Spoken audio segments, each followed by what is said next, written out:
সেখানে আবার দুটো উপপুরাণ মত করেছি, একটাতে পুরাণের সংজ্ঞাস্বরূপ এবং দ্বিতীয়টাতে নিত্যপুরাণ সম্পর্ক নিয়ে আমি আলোচনা করার চেষ্টা করেছি।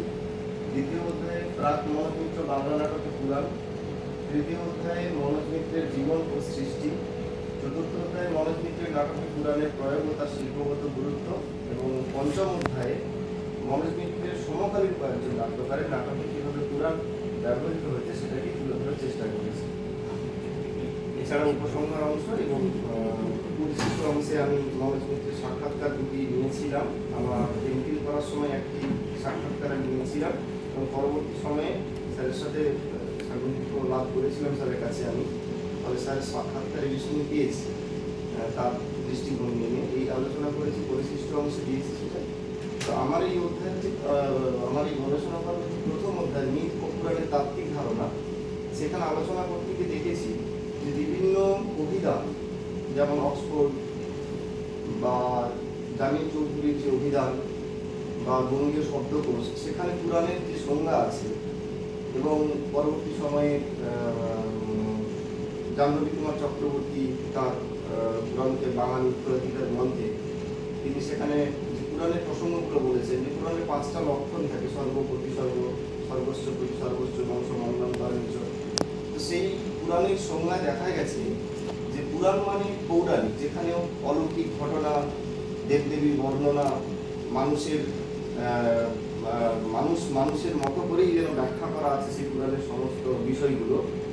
কিন্তু পুরাণের যে বৈশিষ্ট্য, পুরাণের যে মূল বৈশিষ্ট্য, সেখানে মূল বিষয় ভক্তিভাব, মানুষের কাছে ভক্তিভাবের বিষয়ই পুরাণ। আর মিথ পুরাণের সম্পর্ক আমরা ইংরেজিতে একটা প্রতিশব্দ ব্যবহার করি, মিথ পুরাণের সমানভাবেই। তো পুরাণ এবং মিথের মধ্যে কিছু আমি মিল পেয়েছি, কিছু অমিল পেয়েছি। একেবারেই পুরাণ সমান মিথ বলা যায় না, পুরাণের প্রতিশব্দ হিসেবেই এটা ব্যবহার সব থেকে বেশি উচিত বলে আমার মনে হয়েছে কাজ করতে গিয়ে। তো আসলে পুরাণ পৌরাণিক, তা মানুষের মধ্যে প্রচারিত। মিথ সে তুলনায় অনেকটা জনশ্রুতিমূলক, মানুষের মুখে মুখেই তার প্রচার এবং তার প্রসার। আমি প্রথম অধ্যায়ে মিথ পুরাণের সম্পর্কিত এই তাত্ত্বিক ধারণাগুলোকে নিয়ে আমি আলোচনা করেছি। দ্বিতীয় অধ্যায়ে প্রাক মনোজ মিত্র বাংলা নাটকে যে পুরাণ, আমরা যদি নাট্য সাহিত্যের ইতিহাসটাকে আলোচনার সুবিধার্থে 3টে যুগে ভাগ করে দিই, প্রাচীন যুগ, আধুনিক যুগ এবং সাম্প্রতিক যুগ। আমি মধ্যযুগটা রাখছি না, প্রাচীন মানে আদি যুগ অর্থে এখানে বলতে চাইছি। আদি যুগে যে সমস্ত নাটক লেখা হয়েছিল, মাইকেল মধুসূদন দত্ত থেকে শুরু করে যে পৌরাণিক নাটকের ধারা, গিরিশচন্দ্র বা ডিএল রায়, এদের যে রচনার মধ্যে যে পুরাণ ছিল, সেই পুরাণের ভক্তিভাবটাই প্রধান হয়ে দেখা দিয়েছে। তার পরবর্তী সময়ে যে সময়টাকে আমরা রবীন্দ্র যুগ বলছি, মূলত রবীন্দ্রনাথের নাটকগুলোতে, সেটাকেই আমি আধুনিক যুগ বলতে চাই। যেই কারণে রবীন্দ্রনাথ আগাগোড়াই তো যুক্তিবাদী একজন মানুষ, তিনি পুরাণকে যুক্তির সঙ্গে উপস্থাপন করেছেন তার নাটকগুলো। আর একেবারে সাম্প্রতিক যুগ যেটা, সেটাকে আমি বলতে চাইছি রবীন্দ্রনাথের পরবর্তী যে সমস্ত নাটককাররা নাটক লিখেছেন, সেই সাম্প্রতিক যুগের নাটক। সেখানে মনোজ মিত্রের নাটকে আমরা একরকমভাবে পুরাণকে দেখেছি। মনোজ মিত্র কোনো পৌরাণিক কাসুন্দি ঘাঁটতে বা পুরাণের কোনো গল্প কথা শোনাতে নাটক লিখেনি বা নাটকের বিষয়গুলো আনেন। তিনি তুলে ধরেছেন তার সমাজের কথা, তার যুগের কথা, তার সমাজের মানুষের অবস্থার কথা। রাজনৈতিক বিষয় অবশ্যই তার মধ্যে একটি অঙ্গ আছে, সামাজিক বিষয় তো বলবেন। তো সেই সমস্ত বিষয়কে তুলে ধরতেই মনোজ মিত্র নাটক লিখেছিলেন পুরাণে। প্রাক মনোজ মিত্র নাটকে আমরা দেখেছি ভক্তি ভাবটাই মূলত প্রধান। যে কোনো নাটকে দেখি না কেন, ভক্তি ভাবটাই উঠে এসেছে।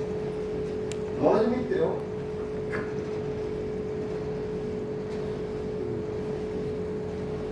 মিত্রের তৃতীয় অধ্যায়ে মনোজ মিত্রের জীবন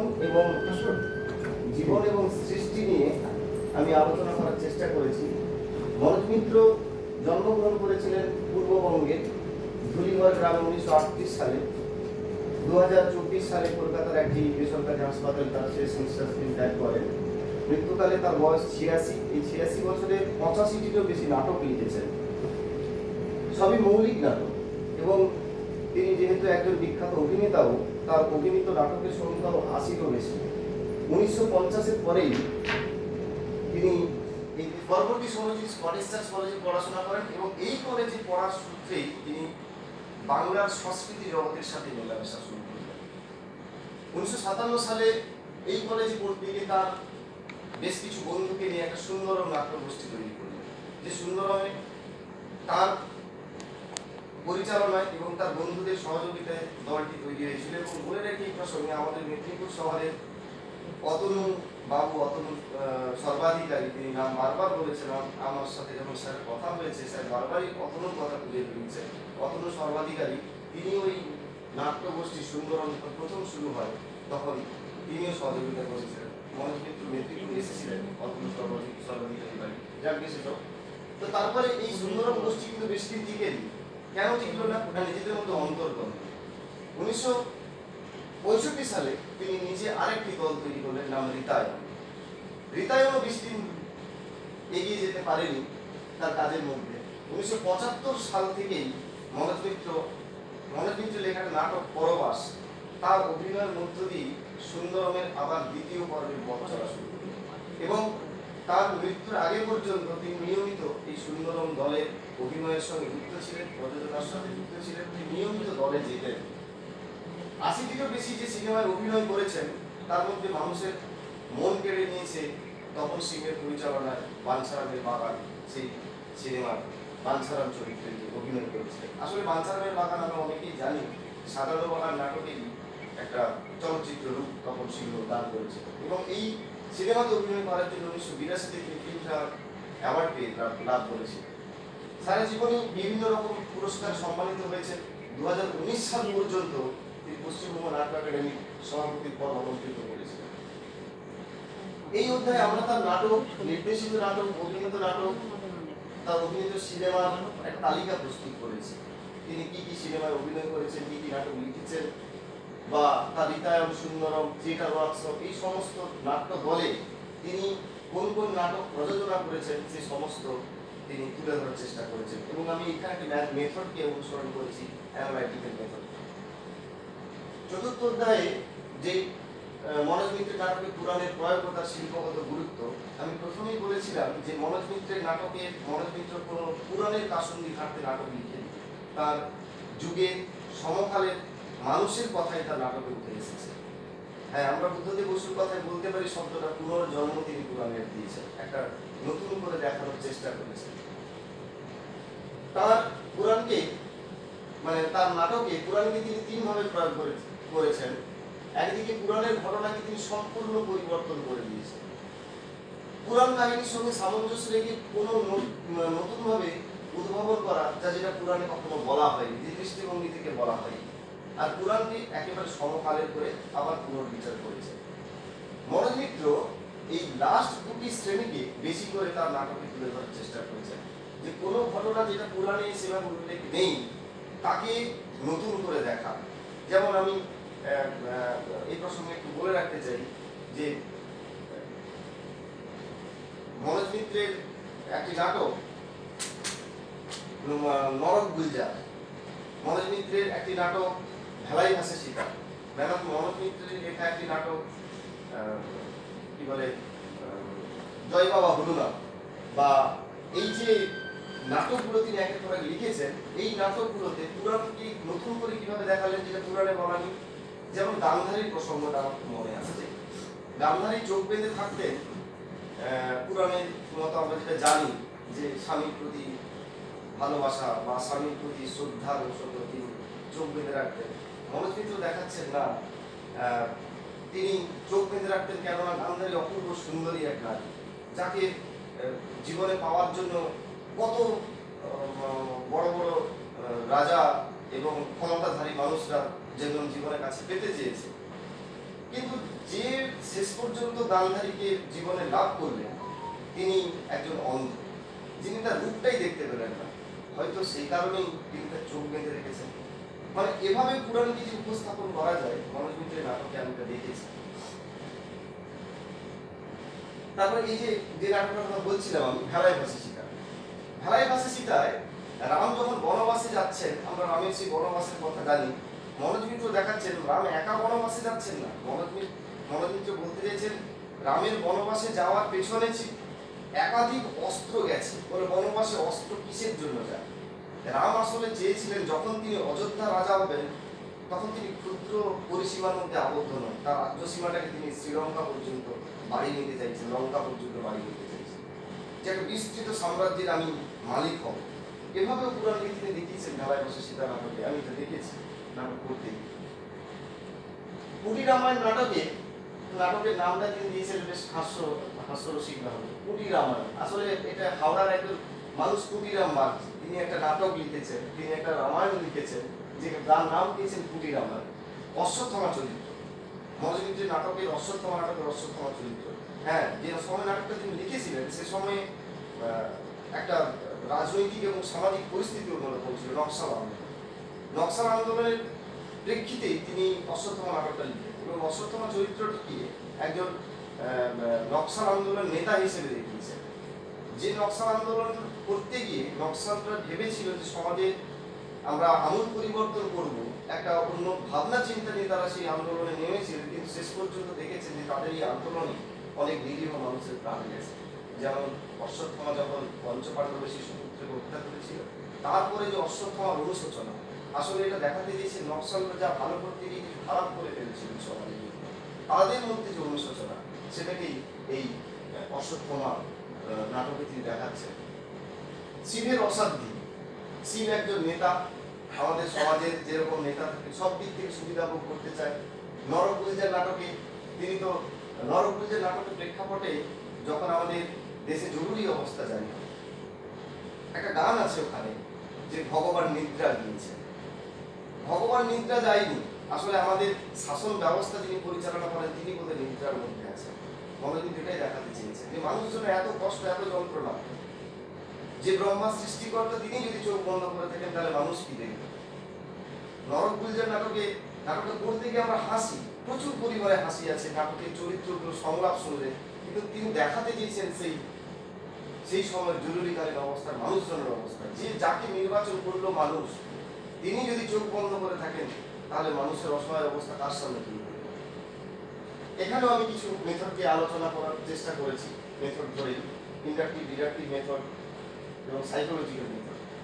পঞ্চম অধ্যায় মনোজ মিত্রের সমকালীন কয়েকজন নাট্যকারের নাটকে পুরাণ।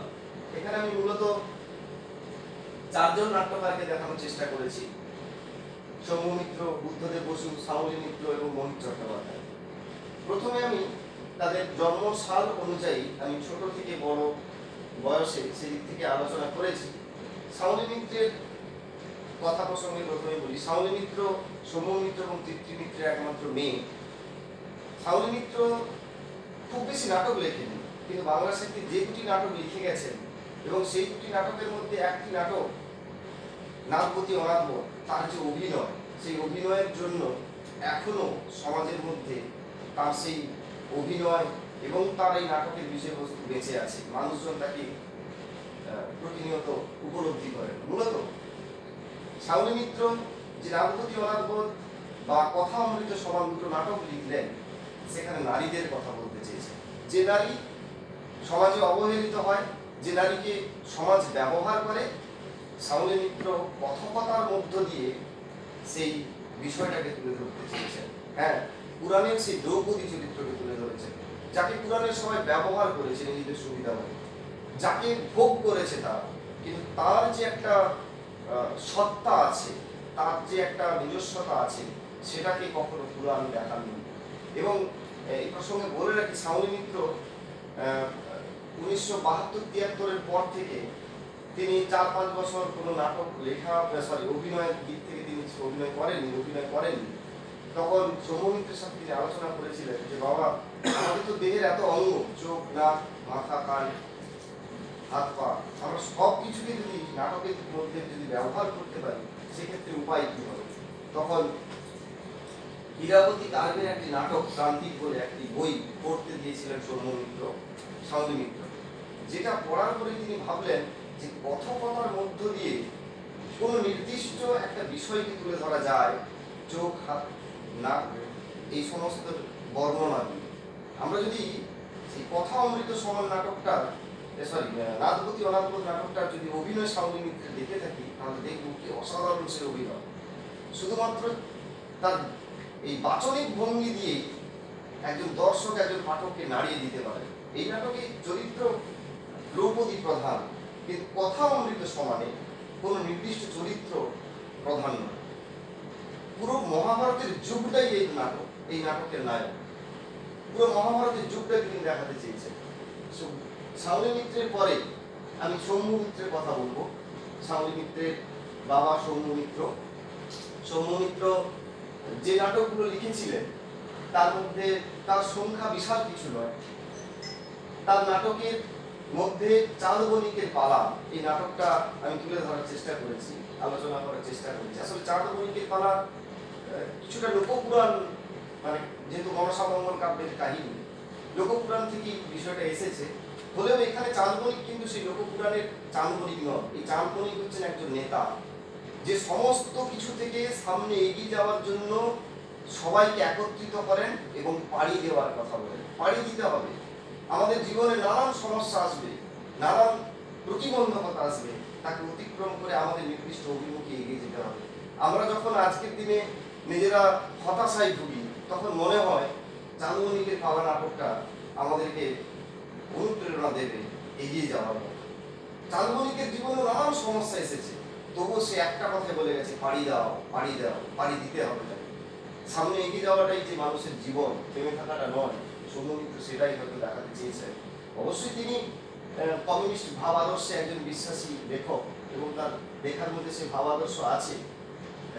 তবুও আমি চাঁদ বণিকের পালাকে বিভিন্ন দৃষ্টিভঙ্গি থেকে দেখা যায়, আমি এই দিক থেকেই দেখেছি।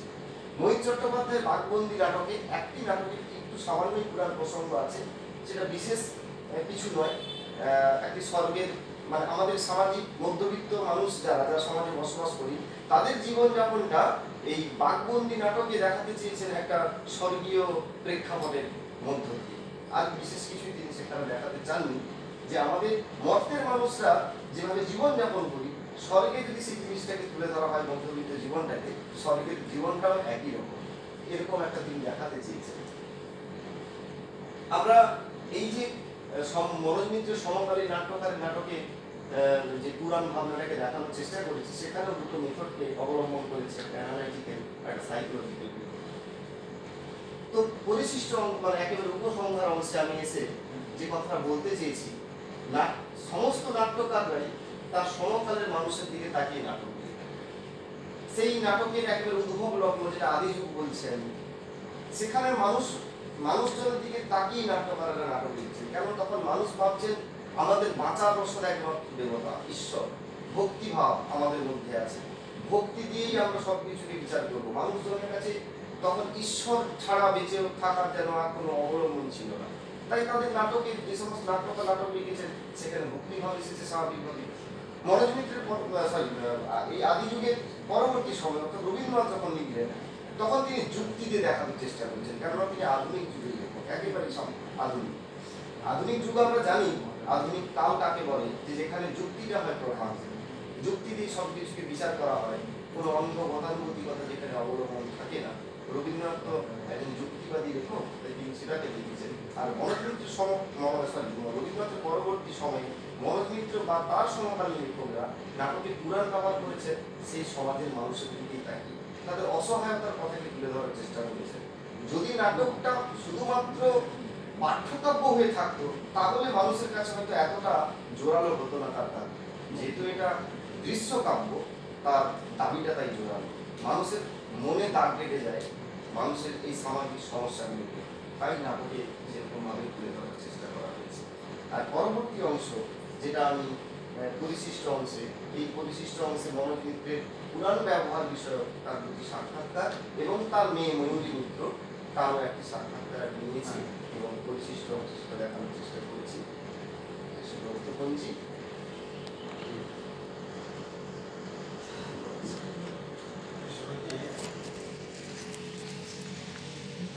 ভালোই করেছে। এই যে পুরাণের ব্যবহারটা তুমি দেখাচ্ছ, তো পুরো কিন্তু দীর্ঘদিন ধরে নাটকটা লিখছে, ফলে পুরাণের ব্যবহারে তার যে বিবর্তন, এই বিবর্তন কি কোনো কিছু চোখে পড়ছে? স্যার তিনি যে সময়ে যে নাটকগুলো লিখেছেন সেই সময়টাকেই তিনি তুলে ধরার চেষ্টা করছেন। যেমন ধরুন স্যার, এই যখন না, আমি বলছি বিবর্তনটা। হ্যাঁ মানে বিপদ যখন শুরু করছে তারপরে মানে হ্যাঁ, বয়স বাড়ার সঙ্গে সঙ্গে এই ধরনের নাটকই লিখছেন, হ্যাঁ কিন্তু এই পুরাণ প্রয়োগে ব্যবহারের কিছু কি বিবর্তন লক্ষ্য করা গেছে জানার ইচ্ছে। হ্যাঁ স্যার, সেটুকু আমি বলছি। আমি এই বিষয়টা একটু উদাহরণ স্যার একটু আলোচনা করতে চাই। যেমন যখন তিনি প্রথম অশ্বত্থমা নাটকটা লিখছেন তখন তিনি রানীগঞ্জ কলেজে অধ্যাপনা করছেন। তো অশ্বত্থমা নাটকটা লেখার সময় তিনি দেখলেন যে মানে আমাদের এই পশ্চিমবঙ্গে একটা শ্রেণীর মানুষ যারা সমস্ত কিছুকে উপেক্ষা করে নতুন কিছুকে প্রতিষ্ঠা করতে চাইছে। তাহলে তিনি দেখছেন কি সমাজের দিকটা যে মানুষ কি চাইছে। এক শ্রেণীর মানুষ নকশাল আন্দোলনে মেতে উঠছে, সেই সময়কে কেন্দ্র করে তিনি নকশাল আন্দোলন দেখাচ্ছেন। আবার যখন তিনি আশ্চর্য ফান্ডুসী নাটকটা লিখলেন 2010 সালে পরবর্তী সময়ে, তখন এই যে একটা 1973 আর একটা 2010 এতটা সময়ের গ্যাপ, তিনি কিন্তু সেখানে নারীর কথা তুলে ধরলেন। দেখুন 1973 সালে কিন্তু সমাজের নারীদের অবস্থান নিয়ে সেরকম বিশেষ কিছুকে কলম ধরেনি। মনোজ মিত্র যে কলম ধরেছেন পুরাণ প্রসঙ্গে নারীদের, সেরকমটা নয়। তিনি একেবারে 2000 সালের পরে গিয়ে নারীদের অবস্থানটাকে সমাজে তুলে ধরার চেষ্টা করেছেন। আমি বলবো স্যার এই জায়গায় যে তিনি যে ভাবনা চিন্তা সবসময় নাটকে লিখছেন, ভাবনা চিন্তাটার আমূল পরিবর্তন হচ্ছে, কিন্তু সবিশেষ সমাজকে নিয়ে। এটুকুই আমি দেখেছি। আচ্ছা, সমকালীন যে নাট্যকারদের কথা বলছে, পুরাণে যারা আলোচনা করেছেন, তাতে মনোজ মিত্রের বিশিষ্টতা কি? স্বাতন্ত্র্য মনোজ মিত্রের স্বাতন্ত্র্য সমকালীনদের মধ্য থেকে এক জায়গাতেই তিনি অনেক বিষয়কে নিয়ে তুলে ধরার চেষ্টা করছেন। আর মনোজ মিত্রের সমকালীন যে সমস্ত নাটকের নাটক পুরাণ লিখছেন তারা কিন্তু সামগ্রিক বিষয়কে নিয়ে করছেন। সবিশেষ ভারতীয় পুরাণ একটা আলাদা আলাদা বিশিষ্টতা আছে হ্যাঁ, প্রয়োগের ক্ষেত্রে, হ্যাঁ, হ্যাঁ। সেইটার কোনো ডিফারেন্স আছে কিনা আমি জানতে চাই। হ্যাঁ, মনোজ মিত্র যে মানে নাটক যেগুলো লিখছেন স্যার, সেই মানে একেবারে প্রথম থেকে শেষ পর্যন্ত নাটকগুলোর বিষয়গুলোকে যদি দেখি স্যার, একটা সমাজের সমস্ত রকম বিষয় সবাই স্যার ভারতীয় পুরাণ রামায়ণ মহাভারতকে নিয়েই কাহিনীগুলো লিখছেন, কিন্তু সেগুলোকে আলাদা আলাদা দৃষ্টিভঙ্গি থেকে দেখাচ্ছেন মনোজ মিত্র। আর বুদ্ধদেব বসু বা সৌম্য মিত্র বা শাওলি মিত্র একটা নির্দিষ্ট জায়গাকে কেন্দ্র করে লিখছেন সমাজের বিষয়। রামায়ণ মহাভারত কি পুরাণ? তুমি যে পুরাণ বলে দিলে। না, রামায়ণ মহাভারত স্যার মানে আমাদের যে 18টা পুরাণ এবং 18টা উপপুরাণ আছে, এবং আমাদের প্রচলিত যে পৌরাণিক গ্রন্থগুলো যেটা ভারতবাসী আমরা যেটা বিশ্বাস করি মানে রামায়ণ মহাভারত, সেটার কথাই বলছি স্যার। রামায়ণ মহাভারত পুরাণ নয়, কিন্তু পুরাণ পৌরাণিক হিসেবে আমরা আখ্যানকে দেখা স্যার, আমরা সেটাকে চরিত্রগুলো যেগুলো উঠে এসছে সেগুলো স্যার সেই হিসাবে ধরেছে। পুরাণ বলবে না, theoretically। পুরাণ মানে নয়, ভারতীয় বলা যাবে না এটা যে মানে পুরাণ। হ্যাঁ, স্যার। এটাকে ভারতীয় পুরাণ স্যার। হ্যাঁ, পুরাণ হিসাবে আমরা গ্রহণ করে থাকি। আমি শব্দটা এরকমই ব্যবহার করছি, ভারতীয় ভারতবর্ষ 18টা পুরাণ 18টা উপপুরাণই করা স্যার। মানে আসলে এনারা একটা ছোট মানে একটা নির্দিষ্ট বিষয়কে দেখাতে চেয়েছিলাম, মনোজ মিত্র বিভিন্ন দিকটাকে তুলে ধরার চেষ্টা করেছে, এইটুকু লিখেছে বিশেষ কিছু। যাই হোক, আমার আর কিছু বলার নেই, আপনার যদি কোনো কিছু থাকে বলুন। লিখে দিয়ে আর কি করবো? পাঁচশো গেলেই আমি বলবো সুস্নাত দা, হ্যাঁ অডিয়েন্স কিন্তু কোনো যদি প্রশ্ন থাকে মানে সালাম বলুন কিছু। তার অপ্রকাশিত নাটক নিয়েও যে তুমি পড়েছো সেটা একটু জানিয়ে দাও। তার বিভিন্ন যে কাজ অসমাপ্ত থেকে গেছে তার সঙ্গে ব্যক্তিগত পরিচয়ের জায়গা থেকে, সেগুলোও তুমি পরবর্তীকালে আলোচনা করবে, এই বিষয়টা জানিয়ে না দাও। স্যার, আমি আমার থিসিসে এই বিষয়টাকে তুলে ধরি। ধরুনই বলো সেটা জানাও যে এই প্রসঙ্গে এই কাজ এই যে কাজ করতে গিয়ে তার সঙ্গে ব্যক্তিগত পরিচয়, তার পরিবারের সঙ্গে পরিচয়, ফলে তার অপ্রকাশিত রচনা সেগুলো তোমার বিষয়টা যদি সেই যদি সূত্রে আমার সাথে আমার অপ্রকাশিত কোনো নাটক থাকে তাহলে তুমি সেটা দিয়ে কাজ করতে। প্রথম আমি ওনার সামনেতে আসি, তো স্যারের বাড়িতে আমি সেই প্রথম 2-3 দিন ছিলাম, এবং স্যার ভালোবাসতেন, বারবারই ডাকতেন, যেতাম স্যার। স্যারের দু একটা নাটকে আমি পাণ্ডুলিপি করেছি, সেটা প্রকাশিত হয়নি, এবং স্যারের মেয়ের সাথে আমি যোগাযোগ করেছিলাম যে দুটো নাটক লিখেছিলাম, স্যার বলছিলেন আমি লিখছিলাম 2-3 দিন ধরে, সেটা স্যার আর পাণ্ডুলিপিটা খুঁজে পাওয়া যাচ্ছে না আমার। মানে ডায়েরির মধ্যে আমি লিখেছিলাম, সবই বলেছি এবং কোথায় রাখা ছিল কী ব্যাপার আমি সবই বলেছি। পাওয়া যাচ্ছে না এখন। আসলে স্যার মনোমিত্রের নিয়ে মনোমিত্র থাকতেন না, পরিবাহী সূত্রে আলাদা জায়গায় থাকতেন, বাড়িতে তো স্যার স্যার থাকতেন আর ওয়াই বিশেষ। ফলে স্যার চলে যাওয়ার পরে যে তিনি এসে পুরোনো বাড়ি বানানো তাও সে কিছু বাস্তবিকই আছেন কিছু, ফলে সব জিনিসপত্র এলোমেলো হয়ে গেছে, মানে খুঁজে পাচ্ছেন না। কিন্তু আমার কাছে তার কিছু কিছু স্মৃতি আছে, লেখার বিষয়টা আছে, কিন্তু কি নিয়ে লিখেছিলেন পাণ্ডুলিপিটা পাওয়া যায় না। একদম শেষ করে দিন। রঞ্জিত আদক মনোজ মিত্রের উপর যে গবেষণা করেছেন সেটি আমি খুব ফুটিয়ে পড়েছি, খুব ভালো কাজ একটা। যেহেতু 3 জন পরীক্ষক রঞ্জিত আদকের সপক্ষে পিএইচডির জন্য সুপারিশ করেছেন এবং ও সুন্দরভাবে এখানে পিএইচডির ওপেন ভাইভা অবশ্যই ডিফেন্ড করেছে বলে আজ থেকে ডক্টর রঞ্জিত আদক হচ্ছে, তাকে অভিনন্দন জানাচ্ছি তার গাইড অমল কুমার সাহা মহাশয়কে, এবং সেই সঙ্গে অভিনন্দন জানাচ্ছি বিভাগের সমস্ত অধ্যাপকদের যারা তাকে প্রতিনিয়ত সাহায্য করেছেন বা এক্সটার্নাল এক্সপার্ট হিসেবে যারা তাকে সাহায্য করেছেন, তাদের সবাইকেই ধন্যবাদ জানাচ্ছি। আমরা ঊর্ধ্বতন কর্তৃপক্ষের কাছে তার কাগজপত্র পাঠিয়ে দিচ্ছি। আচ্ছা, তো আমাদের ডিপার্টমেন্ট থেকে প্রথম ডক্টরেট হয়েছে এবং আচ্ছা গিফট তুলে দিচ্ছি। হ্যাঁ এই ছবি তুলো,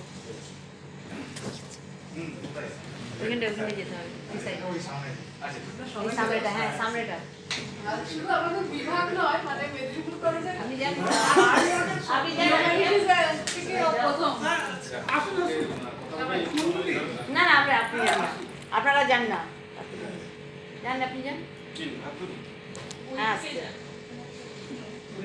আচ্ছা এইদিকে আমরা এখানে ওদিক থেকে এই তো ছবি আমার উঠছে না, বাড়ি। আড়াল হয়ে যাচ্ছে। হ্যাঁ আপনার মুখটা উঠছে না তন্ময় একটু বেরো ও স্যার আমি সবাই তুলে আর পরে পরে তুলছি, আমরা আগে এখানে একটু তুলে থেকে নিই। সবাই তুলবো। স্যার এদিকে তাকান তন্ময় আপনি